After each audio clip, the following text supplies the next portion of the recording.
Assalamualaikum warahmatullahi wabarakatuh. Nama saya Haris Haikal Haq bin Yusir dan saya merupakan pengurus besar dan ketua eksekutif bagi syarikat ini. Syarikat yang kami akan tubuhkan bernama Brillante. Brillante diinspirasikan daripada bahasa Perancis, daripada perkataan brilliant yang bermaksud cemerlang. Syarikat kami adalah syarikat milikan tunggal dan ditubuhkan pada 5 Januari 2020. Syarikat kami mempamerkan dan menjual perabot-perabot kayu. Kami memilih semua jenis kayu, terutamanya kayu yang mahal dan berkualiti. Syarikat kami juga berlokasi di tengah-tengah kota bandar Johor Bahru. Kami memilih lokasi tersebut kerana kami tahu ramai penduduk yang tinggal di bandar, terutamanya golongan yang bergaji tinggi dan bergaji sederhana. Objektif syarikat kami adalah untuk memberi jaminan kepada pelanggan agar berpuas hati dengan kualiti perabot kayu kami yang kelihatan mewah dan elegan. Bukan itu saja. Kami juga ingin menarik minat semua orang untuk menggunakan dan menghiasi rumah mereka dengan perabot-perabot kayu. Okay. Pengenalan perniagaan kami. Okay.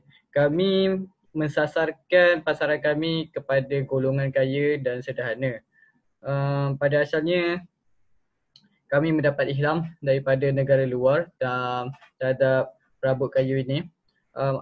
Akan tetapi cuaca negara Malaysia adalah berbeza dengan cuaca negara luar.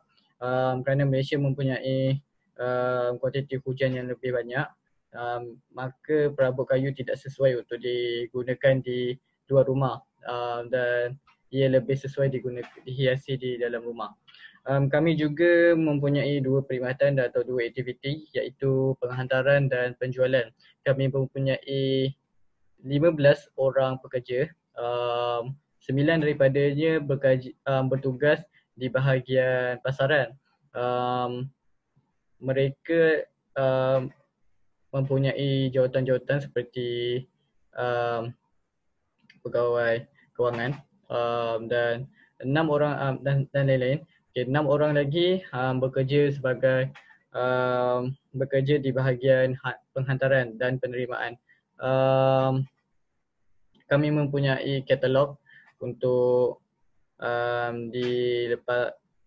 untuk diberi kepada pelanggan, dan kami mempunyai satu lori untuk penghantaran dan penerimaan perabot. Sekian daripada saya.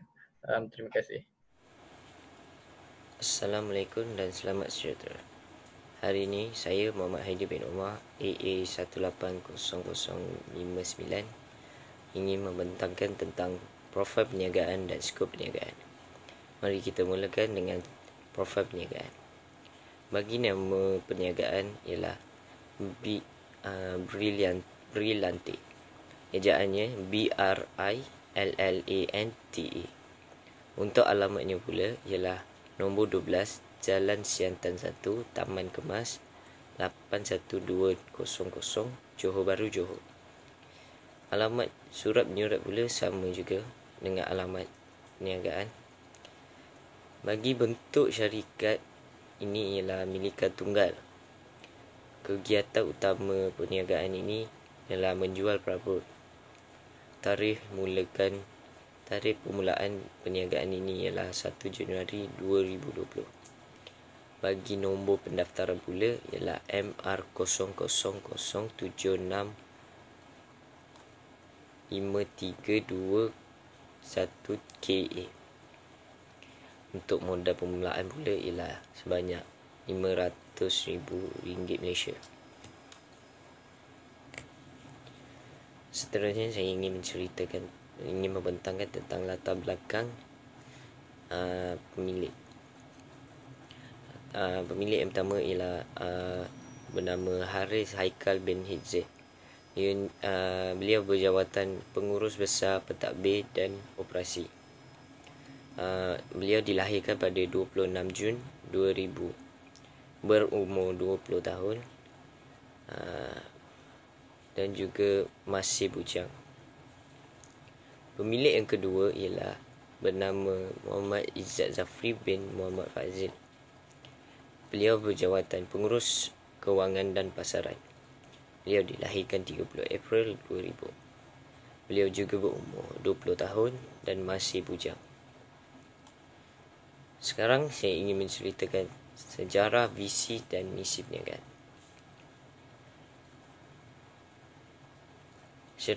Syarikat kami adalah berbentuk milikan tunggal yang terdiri daripada dua pemilik. Pemilik yang pertama tadi ialah Haris Haikal bin Hizir, dan pemilik yang kedua ialah Muhammad Izzat Zafri bin Muhammad Fazil. Beliau bertugas dalam bahagian pentadbiran, pengeluaran, kewangan dan pemasaran. Bagi misi dan visi pula, bagi misi syarikat ialah memperkasakan penyampaian perkhidmatan melalui perancangan dan pelaksanaan yang berkesan serta cekap ke arah meningkatkan kualiti hidup masyarakat. Bagi misi pula, memberi lantai maju, produktif dan inovatif yang dalam merealisasikan impian pelanggan. Seterusnya, saya ingin membentangkan tentang skop perniagaan. Aktiviti perniagaan yang pertama, mempromosi, memasarkan serta menjual produk perabot berasaskan kayu dan logam sebagai jualan utama di premis perniagaan. Seterusnya, menyediakan tempahan untuk kawasan dalam lingkungan 25 km meliputi kawasan perumahan, sekolah, universiti, kolej, pejabat ataupun syarikat, kafe dan restoran serta kedai stesen minyak.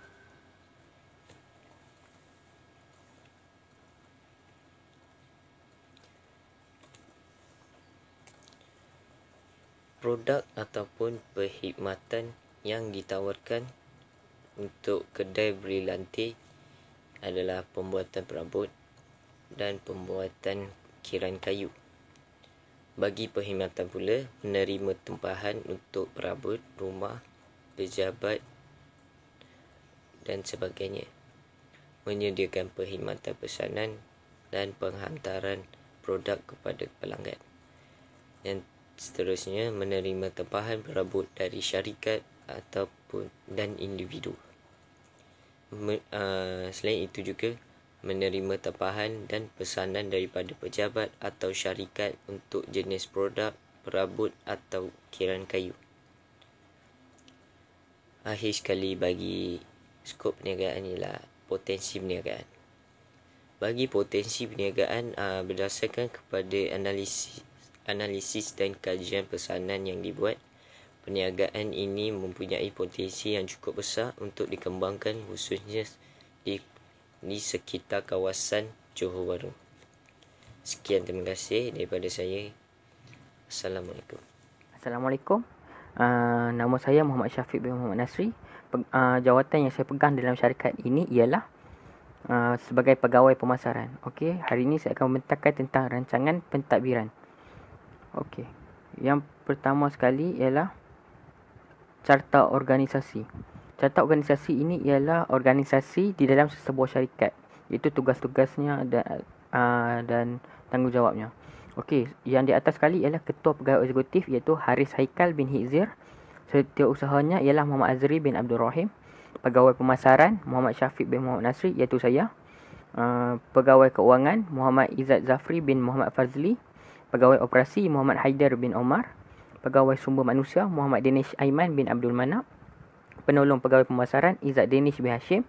Dan juga penolong pegawai keuangan Akmal Aizat bin As'ari. Okey, selanjutnya ialah senarai jawatan tanggungjawab dan huraian tugas. Jawatan yang di atas sekali ialah ketua pegawai eksekutif. Tugasnya ialah untuk mengawal dan memberi arahan kepada pekerja bawahan dan memastikan operasi syarikat sentiasa berjalan dengan lancar, operasi syarikat. Okey, selanjutnya setiausaha. Yang tugasnya ialah menyediakan minit mesyuarat dan kertas kerja syarikat. membantu pegawai eksekutif mengurus hal-hal rasmi syarikat. Okey, selanjutnya kita ada pegawai kewangan. Tugasnya ialah menyelia belanjawan bulanan dan tahunan syarikat agar selaras dengan apa yang dirancang. Selepas itu dia juga melakukan urusan pembahagian keuntungan, rugi, penyerta pendapatan dan penyerta kira-kira. Dan ia juga bertanggungjawab dalam mengeluarkan dan menyimpan duit wang syarikat. Pegawai pemasaran pula tugasnya ialah memastikan hasil keluaran produk memenuhi citarasa pelanggan, memastikan pelanggan berpuas hati dengan mutu perkhidmatan syarikat dan juga menyelia urusan promosi serta menghebahkan tentang orang ramai tentang syarikat. Okey. Selanjutnya kita ada pegawai operasi. Tugasnya ialah memastikan keadaan kedai sentiasa bersih dan kemas, merekod jualan harian dan juga membuat penyata keperluan stok dan inventory. Selanjutnya kita ada pegawai pengurusan sumber manusia. Tugasnya ialah menjaga kebajikan pekerja dan juga menyusun jadual dan mengurus produktiviti perniagaan. Selepas itu kita juga ada penolong pegawai kewangan. Tugasnya membantu pegawai kewangan memantau status kewangan dan menyediakan laporan kewangan. Dan selepas itu kita ada penolong pegawai pemasaran. Tugasnya ialah membantu pegawai pemasaran membuat analisa pasaran dan merancang plan pemasaran. Syarikat ini juga mempunyai penolong pegawai operasi. Tugasnya membantu pegawai operasi memantau kelancaran operasi syarikat dan merancang plan operasi. Dan selanjutnya kita ada penolong pegawai pengurusan sumber manusia. Tanggungjawab yang dia perlu buat ialah membantu pegawai pengurusan sumber manusia menguruskan hal-hal yang berkaitan dengan pekerja. Selepas itu pengurus kilang pula tugasnya mengurus hal-hal berkaitan dengan kilang, memantau pekerja kilang yang sedang melakukan kerja dan juga memastikan mesin sentiasa dalam keadaan baik. Okey, selepas itu penjaga kilang tugasnya ialah menjaga kilang dengan sebaiknya. Okey. Selanjutnya ialah imbuhan balas dan jasa insentif pekerja. Okey, yang pertama sekali setiap syarikat haruslah mempunyai cuti sakit. Cuti sakit ialah pihak syarikat perlu memberikan cuti bergaji dan rawatan percuma sekiranya terdapat pekerja yang mengalami kecederaan atau kemalangan semasa bekerja. Yang kedua ialah cuti tahunan. Setiap pihak syarikat akan memberikan cuti tahunan kepada pekerja. Selanjutnya, kenaikan gaji. Pekerja yang menunjukkan prestasi yang baik akan diberikan kenaikan gaji. Selepas itu, pekerjanya juga akan diberikan bonus pada hujung tahun bergantung kepada peratus keuntungan yang diperolehi syarikat. Yang keempat pula ialah kumpulan wang simpanan pekerja iaitu KWSP. Setiap pekerja diwajibkan untuk menyertai KWSP bagi menjamin masa depan pekerja. Okey. Selepas itu, kita ada lain-lain kemudahan iaitu setiap syarikat harusnya menyediakan kuartus pekerja bagi pekerja yang tinggal jauh dari tempat kerja. Dan akhir sekali, setiap syarikat haruslah menyediakan pengangkutan bagi pekerja yang tiada pengangkutan untuk pergi ke tempat kerja. Okey. Itu sahaja daripada saya. Okey, terima kasih. Assalamualaikum warahmatullahi wabarakatuh. Nama saya Izzat Emil bin Hashim. Nombor matrik saya AA181002. So, hari ini saya akan menceritakan atau membentangkan rancangan pemasaran. Okey, kita pergi kepada analisis pemasaran. Baik, yang pertama adalah sasaran pasaran. Okey, konsep utama syarikat kami adalah mementingkan keperluan dan kehendak pelanggan. Okey, di mana kami mensasarkan produk kami ini ataupun bahan perabot kami ini kepada pelanggan bersederhana, golongan keluarga ataupun golongan keluarga yang sederhana yang mempunyai cita rasa tinggi, kerana harga yang kami tawarkan adalah harga yang berpatutan dan ukiran dan hasil produk kami adalah setaraf dengan produk-produk ataupun perabot-perabot yang berjenama dan yang mahal. Okey, jadi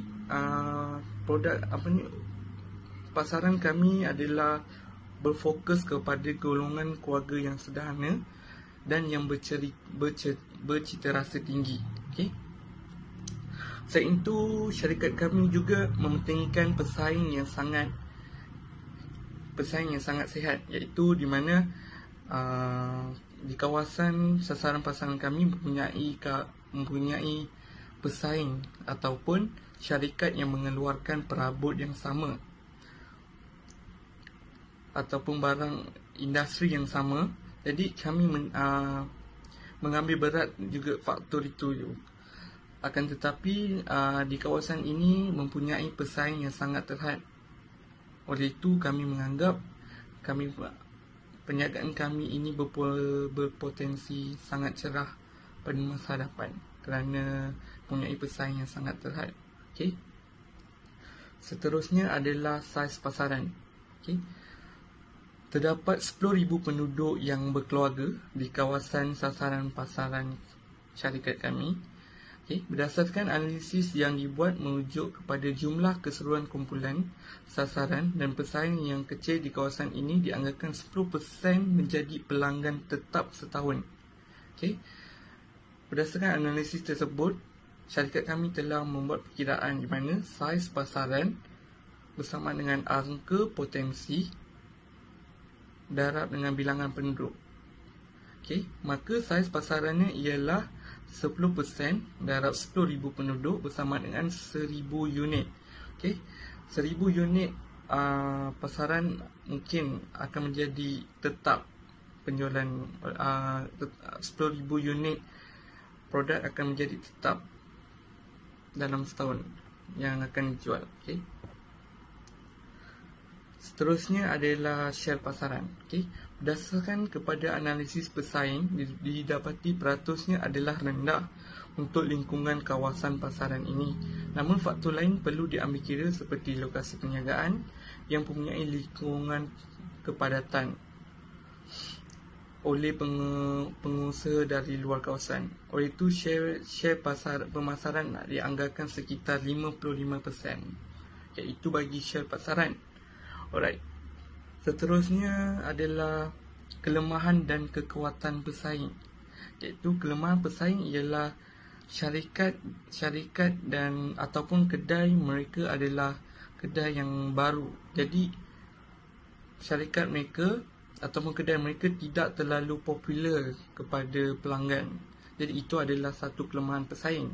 Yang keduanya adalah kawasan syarikat pesaing tidak strategik ataupun kawasan mereka adalah kawasan terpencil di mana pelanggan agak sukar untuk mengetahui ataupun pergi ke kedai pesaing tersebut.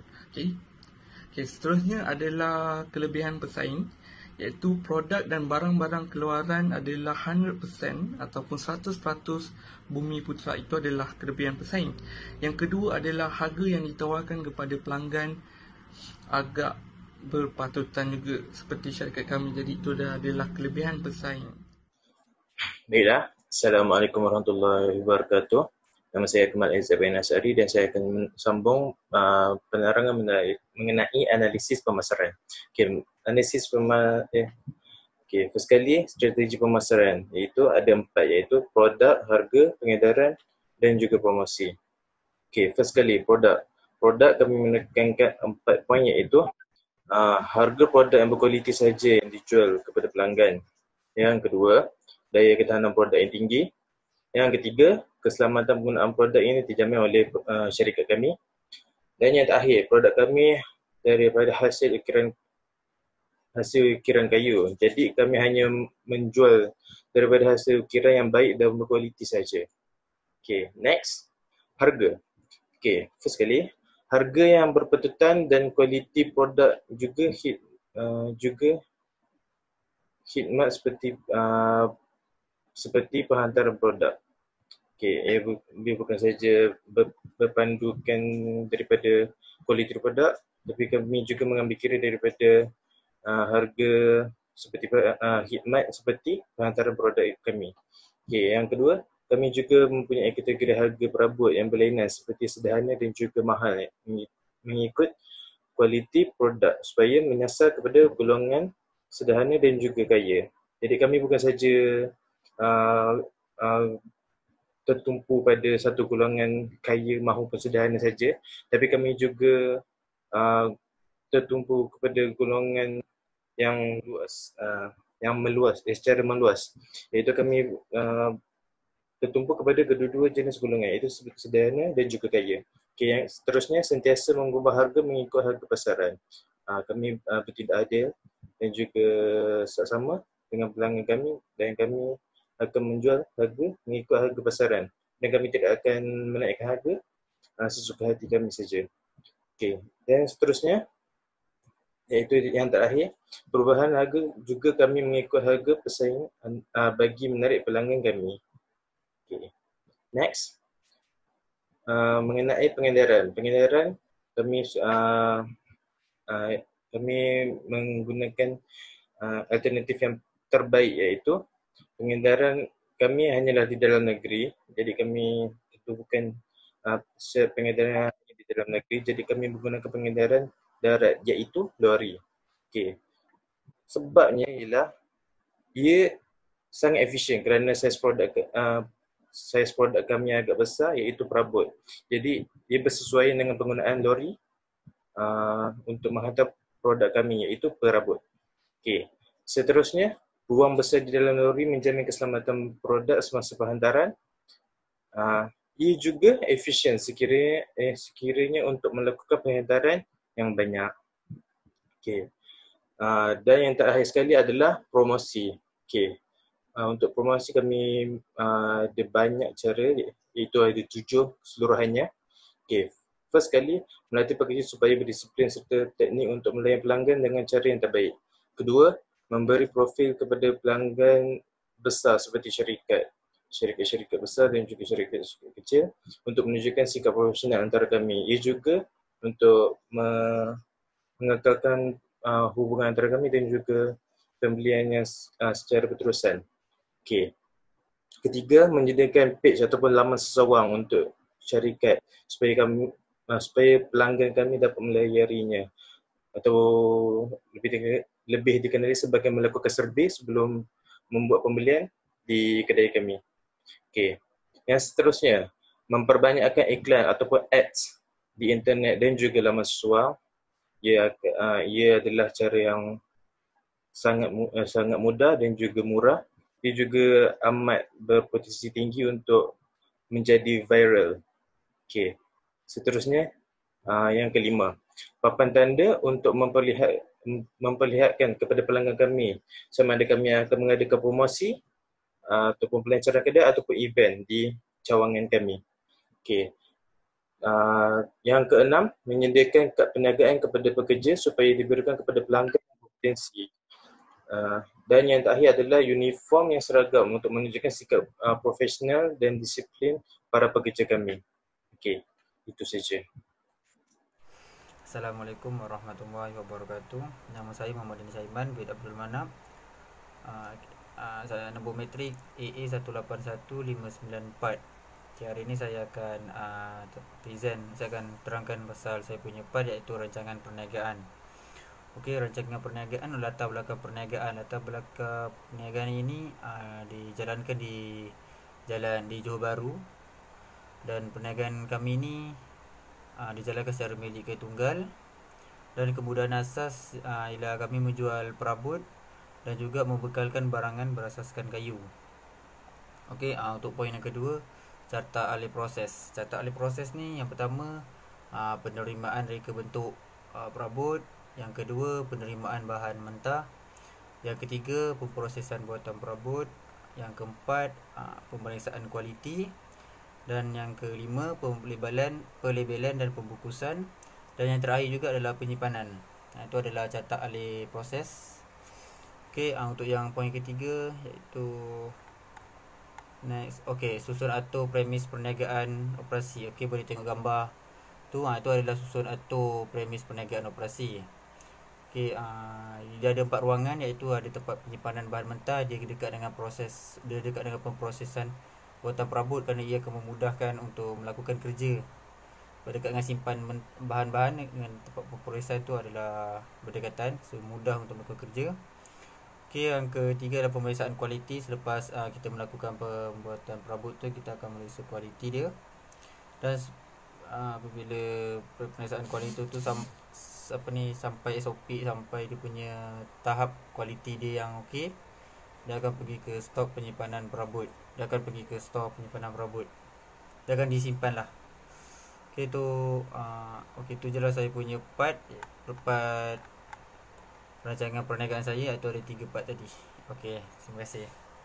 Assalamualaikum. Nama saya Muhammad Izzat Zafri bin Hazli. Nombor matrik saya ialah AA181-407. Saya akan sambung untuk rancangan kewangan. Pertama kita akan lihat kepada proforma aliran wang tunai. Seperti yang kita lihat, penerimaan tunai untuk saya akan cerita tentang bulan Januari saja kerana jika hendak cerita sampai bulan Disember ia akan memakan masa. Okey, kita akan cerita pada bulan Januari saja. Seperti yang anda lihat, penerimaan tunai modal pemilik bulanan ialah sebanyak RM5,000, pinjaman bank sebanyak RM8,300 untuk bulanan, okey.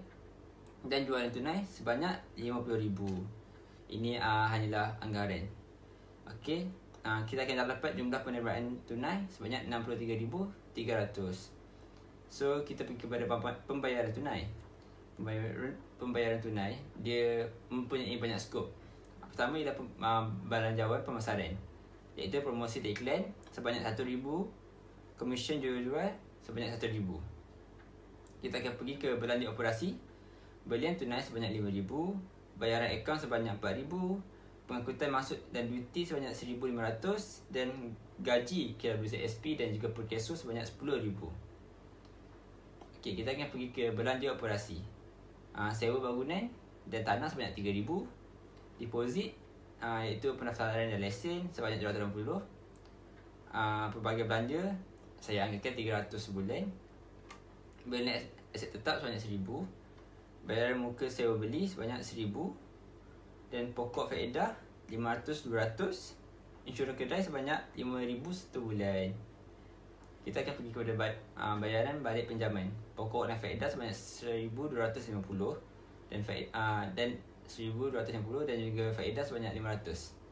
Jumlah pembayaran tunai bagi bulan Januari ialah sebanyak RM35,530. Jadi macam mana nak kira lebihan? Kita akan tolak penerimaan tunai dan juga pembayaran tunai. Okey, dan kita akan dapat pakai akhir sebanyak RM27,770. Seterusnya kita akan pergi kepada proforma penyata untung rugi untuk 1 bulan. Ini juga saya anggarkan pada bulan Januari. Contoh, jualan kami sebanyak RM50,000. Kita akan tolak kos jualan, iaitu stok awal campur belian tolak dengan stok akhir sebanyak RM5,000. So kita akan dapat RM45,000, iaitu untung kasar. Seterusnya kita akan tolak pembelanjaan, terdiri pada belanja pentadbiran, belanja operasi, belanja pasaran, pendaftaran dan pelesenan, insurans kedai, faedah pinjaman, faedah sewa beli, susut nilai aset tetap.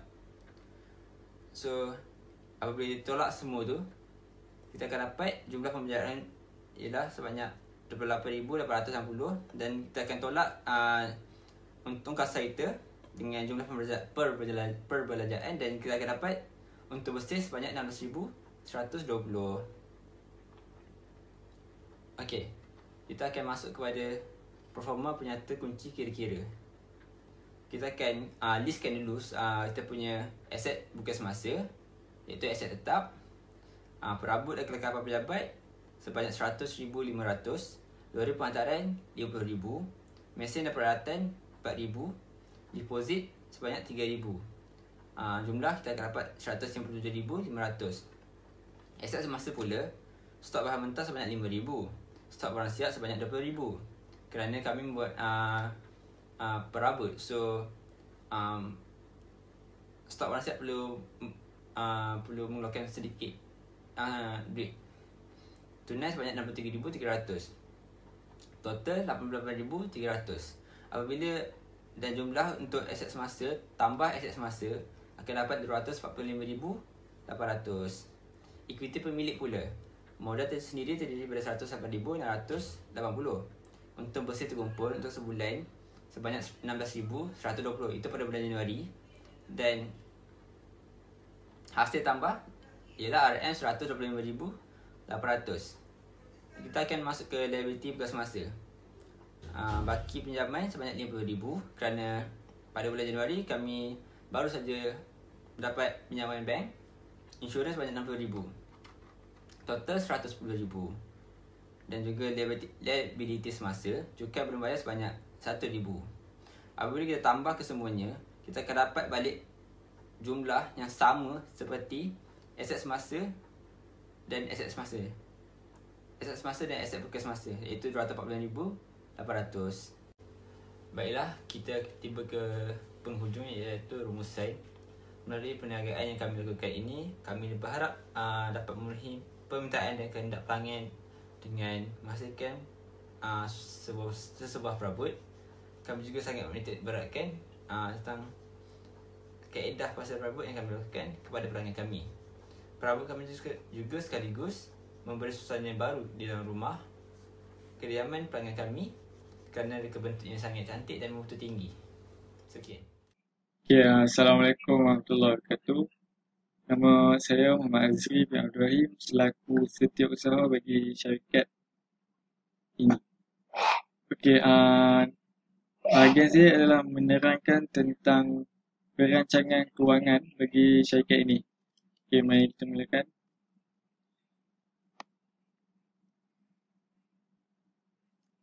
Okay, saya akan menerangkan pasal perancangan perniagaan. Okay, first kali kalau kita tengok senarai perbelanjaan bagi syarikat ini dianggarkan lebih kurang RM285,080. Nilai tersebut meliputi dari segi selenggaraan, perabot, kenderaan bagi syarikat, papan tanda, mesin dan peralatan, insurans kedai, perbelanjaan pentadbiran, bahan mentah, deposit sewa dan gaji serta allowance kerja lah. Dan tak lupa juga pendaftaran dan lesen perniagaan. Okay, itu penting. Okay, next. Bagi kos pelaksanaan projek ini dianggarkan dalam RM474,040. Nilai tersebut meliputi kos pentadbiran, kos pemasaran, kos operasi dan lain-lain perbelanjaan. Okey, tak dilupakan juga bagi aset tetap meliputi sekitar RM400,000. Okey, next. Okey, sumber pembiayaan projek ini dianggarkan lebih kurang RM208,680. Okay, nilai ini meliputi modal sendiri, pinjaman berpenggal dan sewa beli kenderaan bagi kegunaan syarikat. Okay, next. Kalau kita boleh tengok kat sini, proforma aliran wang tunai.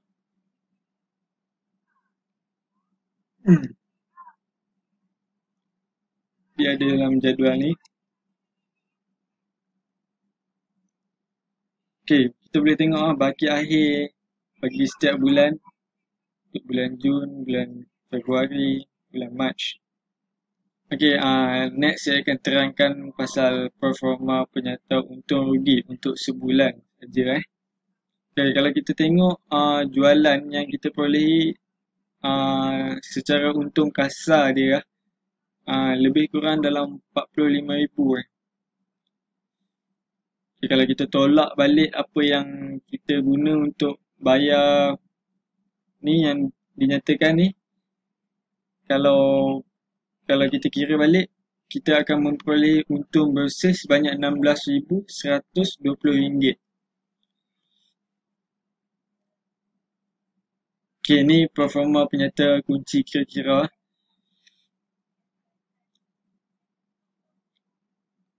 Ni tak ada apa yang saya terangkan, dia hanyalah penyata kewangan saja. Okey, itu saja daripada saya. Saya rasa sekian. Assalamualaikum.